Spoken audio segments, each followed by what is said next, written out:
So here's a question on the required practical on microscopes. Here it asks us why it's easier to observe a cell using the lower power objective lens first. The reason why is because you want a big field of view before zooming into what it is that you're looking at.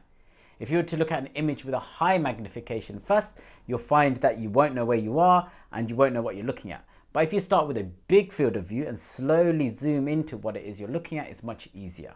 So for this answer, to get 1 mark, you have to say it's the biggest field of view. So by having the biggest field of view, you can then find it much easier to focus on the cell.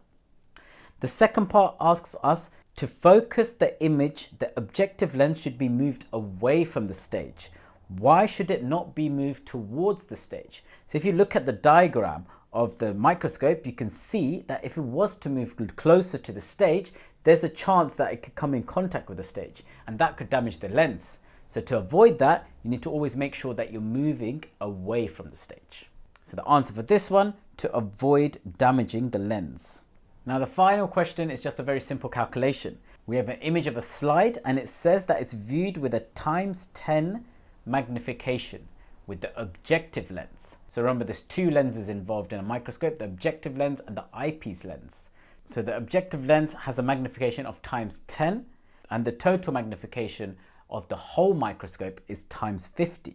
So the question is asking for the power of the eyepiece lens. So what you need to do is multiply the magnification of the eyepiece lens with the magnification of the objective lens and you should get the total magnification. So that would be 10 times the magnification of the eyepiece lens, and that should equal to 50.